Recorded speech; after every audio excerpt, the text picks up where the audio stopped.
Hello student, मैं आनंद चौरसी आपको स्वागत करता हूं आपके अपने क्वेश्चन सेंटर स्टूडेंट प्लस में। आज मैं क्लास 7 का सब्जेक्ट हिस्ट्री यानी 2.0 मॉडल एक्टिविटी टास्क लाया हूं। 2.0 मतलब पहला मॉडल एक्टिविटी टास्क स्कूल में जमा हो चुका है। ये दूसरा न्यू मॉडल एक्टिविटी टास्क है जुलाई 2021 का, ठीक ना। ये न्यू मॉडल एक्टिविटी टास्क है जुलाई 2021 का, न्यू है, ठीक ना। देखिए क्वेश्चन क्या दिया, हिस्ट्री का है, सब्जेक्ट क्या हिस्ट्री है, क्लास 7। क्वेश्चन 1 क्या दिया है कि क स्तंभ के साथ ख स्तंभ को मिलाएं, ठीक ना। क और ख दिया, स्तंभ दिया है, हर चरित्र, ठीक ना। हर चरित्र का किसे किसे मिलाएंगे, वानभट्ट से। देखिए हम मिला भी चुके हैं, ठीक ना। हर चरित्र को वानभट्ट से मिलाएंगे। गौड़वाहो को मिलाएंगे वाकपति राज से। देखिए इसे मिलाएं हम, वैसे मिला लीजिएगा। किताब उल हिंद को मिलाएंगे अल बरूनी से, इसे मिला लीजिएगा। क्लियर हो चुका है। अन्य क्वेश्चन नेक्स्ट है कि 2 नंबर की निम्नलिखित शब्दों में जो शब्द बेमेल है उसे रेखांकित करें। जो अलग है, 4 ठो दिया है और 4 ठो में जो अलग है उसे अंडरलाइन करना है। देखिए 4 ठो दिया है, विजयालय, दंती दुर्ग, राज प्रथम, राजेंद्र प्रथम। ये चारों में दंती दुर्ग जो है वो अलग है, बेमेल है। ठीक, इस तरह लकीर मार दीजिए आप भी। बी में कन्नौज जो है वो बेमेल है।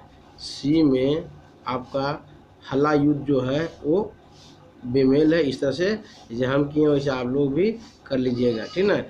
ओके, क्वेश्चन नेक्स्ट 3 नंबर दिया है कि संक्षेप में उत्तर दें 30 से 50 शब्दों में। देखिए आंसर इधर दिए हैं,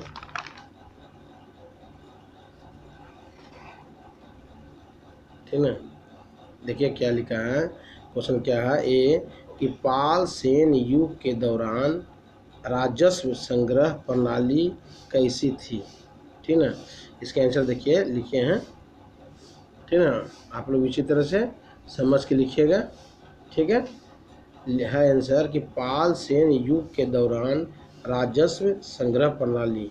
पाल सेन युग में, ठीक ना, पाल सेन युग में कृषि कला एवं व्यापार ही बंगाल की अर्थव्यवस्था का मुख्य आधार था। पाल सेन काल में निम्न तरीकों से राजस्व संग्रह किया जाता था। ओके, 1 नंबर राजा का उपज का जो राजा होते थे ना, राजा उपज का, यहाँ का नहीं होगा, राजा उपज का 1/6 यानी 1/6 भाग किसानों के कर के रूप में प्राप्त करता था। यानी जो राजा होता था टोटल उपज का 1/6 टैक्स के रूप में लेता था राजा, ठीक ना। 2 नंबर क्या दिया है, राजा अपने उपभोग के लिए फल फूल लकड़ी आदि को भी प्रजा से टैक्स के रूप में यानी कर के रूप में वसूल करते थे। ओके, 3 नंबर क्या दिया है कि व्यापारी भी अपने वाणिज्य व्यवसाय के लिए राजा को कर देते थे, ठीक ना। 4 नंबर दिया है कि इसके अलावा बाजार और नौकर घाट के ऊपर भी कर यानी टैक्स लगाया गया था, ठीक ना। तो हम ये बता दिए हैं कोई आंसर कि पाल सेन युग के दौरान राजस्व संग्रह प्रणाली कैसी थी। ओके, क्वेश्चन बी है। क्वेश्चन बी देखिए क्या दिया है, ठीक ना। क्वेश्चन बी दिया है कि सेन शासकों ने किस प्रकार साहित्य को संरक्षण दिया था। इसका आंसर देखिए, ठीक ना। क्या लिखा हुआ है कि सेन काल में संस्कृत साहित्य का अत्यधिक विकास हुआ। सेन राजा वल्लभ सेन ने दान सागर और अद्भुत सागर की रचना की। उनका पुत्र लक्ष्मण सेन भी एक कवि थे और उसने स्वयं अद्भुत सागर को पूरा किया। लक्ष्मण सेन के दरबार के 5 रत्न में शरण धोई, गोवर्धन, उमापतिधर और जयदेव का नाम उल्लेखनीय है। राधा कृष्ण के प्रेम पर आधारित गीत गोविंद जयदेव की अनमोल कृति है। ओके, इसका आंसर हो चुका है। चलिए आप लोग समझ के अच्छी तरह से इसे नोट कर लीजिएगा। आप देखिए नेक्स्ट क्वेश्चन है, ठीक ना, जो बहुत ही इंपॉर्टेंट है, समझिएगा आप लोग बहुत ध्यान से। लिखा है 4 नंबर कि अपने शब्द में उत्तर दो, 100 से 120 शब्दों में। क्वेश्चन क्या है कि बख्तियार खिलजी के द्वारा बंगाल विजय के पश्चात प्रमुख परिवर्तनों का वर्णन कीजिए। इसका आंसर दिए लिखे हैं कि तुर्की सेनापति बख्तियार खिलजी ने सन 1202 ईस्वी में लगभग 16-17 अश्वारोहियों को लेकर नवद्वीप के पास बंगाल पर आक्रमण कर दिया। ओके, बहुत बारीकी सुनिएगा, बहुत अच्छे से समझ में आया है। क्या बोला गया कि तुर्की राजा बख्तियार खिलजी ने 1202 ईस्वी में लगभग 17 अश्वारोहियों को लेकर नवद्वीप के पास बंगाल पर आक्रमण कर दिया।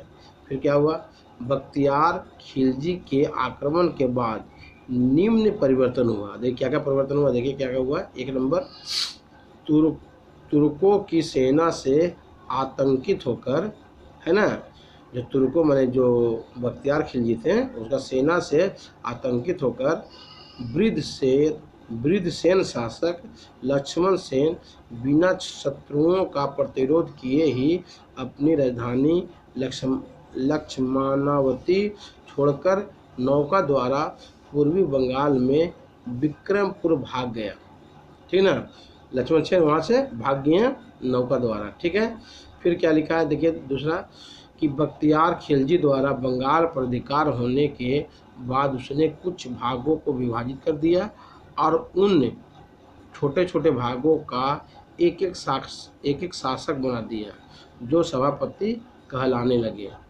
3 नंबर क्या दिया देखिए, इसके बाद राजधानी लखनऊती में इसके द्वारा मस्जिद, किसके द्वारा, वही बख्तियार के द्वारा, इसके द्वारा मस्जिद, मदरसा और सूफी साधुओं के लिए आश्रम का निर्माण कराया।